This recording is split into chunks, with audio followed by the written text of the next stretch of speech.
I'm Amy Kelly for TooeleTV, and I'm so excited. I'm honored to be with my longtime bestie, but she's here for something very important here in Tooele. She's coming out tonight, and she's speaking to a large group of women regarding her films. So Sarah has been in many, many films, not just the LDS-affiliated films that you're familiar with, like Cokeville Miracle, Singing with Angels, and some of the other ones that, The Miracle Maker? I like that one, too. Miracle Maker. Yeah, a long period where I did extra work. Oh, really? I did. Yeah, there was the Canine Adventures, which I do like. That was filmed a lot over in Heber Valley, which I think was really pretty. So I play a cop. There was another film called Friend Request that was also filmed down in Utah County. That one had Anthony Michael Hall of, the Breakfast Club fame. It was a little bit scary, and I play a nurse. Not a very good nurse. I probably should have been fired because, yeah. But, it was in the lines in the script. I was not the best nurse.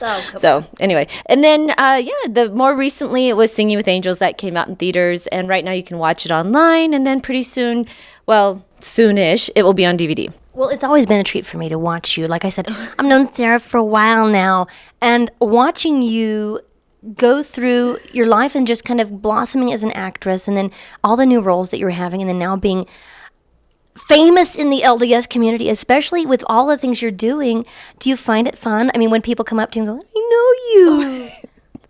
I think it's kind of funny. Like every now and then, I've been at either a church kind of function or at Walmart. It seems like those are my people, Walmart. And someone will give me this look like, I know you. And I'm like, really? I don't know how.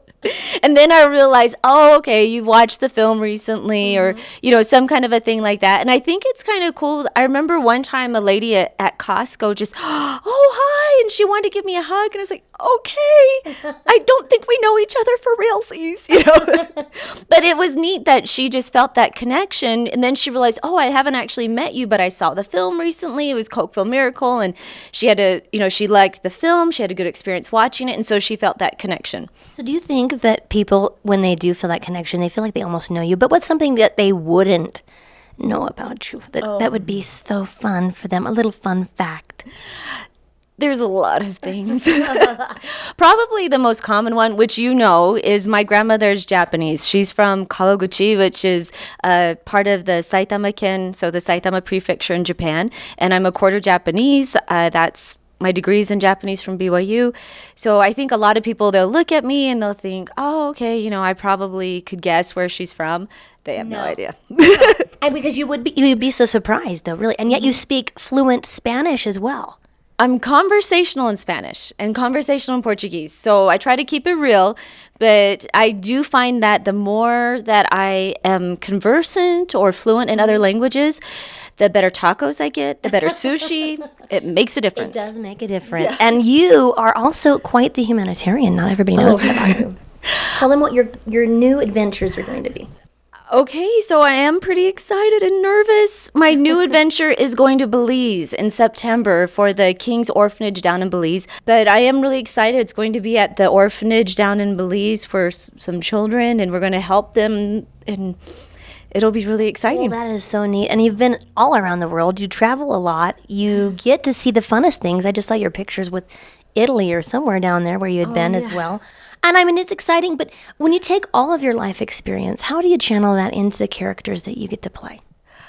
I think that's a really good question. For me, so this is, on a personal note, when I was filming Singing with Angels, honestly, that was a little over a year and a half ago now, and I auditioned for it a couple of days after I was with my uncle when he was taken off life support. So we were together with my cousins and my sister, my aunt, and we were just there with him when he passed away. And that's, for anyone that's seen that, it's really hard, obviously. And then the next couple of days I went to the audition. I didn't feel prepared for it, but yet I booked it, so that's something as an actor, you're like, okay, this is great. However, then I'm going into this film, and so coming out of that experience, having it so fresh, and then in the film and Singing with Angels, there's a lot of emotional scenes, we'll say, a lot of dramatic scenes. And so I remember a few people commented like, wow, you can turn on the tears like it's turning on a light. I really drew on that experience. And for me, watching the film, then it becomes really personal because I remember, all right, this is where I'm really like thinking about my uncle here. And I love it because a lot of the films that you've done have such a wide base of outreach. And it's not just for an LDS community, it's a Christian community. It's for believers, faithful people. And I'm thinking that that's neat because in the beginning, a lot of the LDS filmmaking was only towards a small demographic, but now it's becoming more broad. Mm-hmm. And I'm seeing that you're getting plays where you're actually showing your film out of the state in areas we didn't expect. Right. And I feel like it's really timely as far as, being an active member of the Church of Jesus Christ of Latter-day Saints and a lot of the push that they've had to reach out to refugees.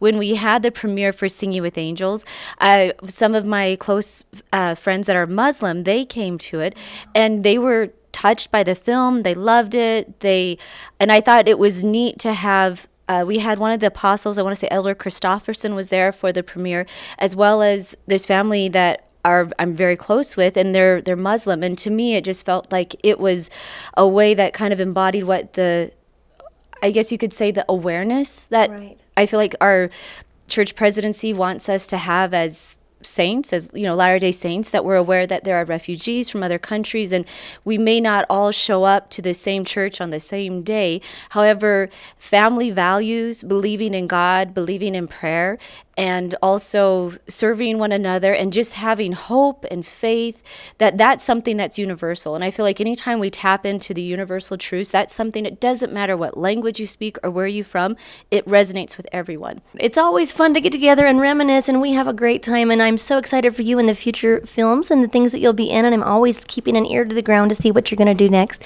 So if you're interested, keep an eye on Sarah as well. She's always up and coming to new things. And in the meantime, anything new in Tooele, you know where to find us. It's Tooele TV. I'm Amy Kelly.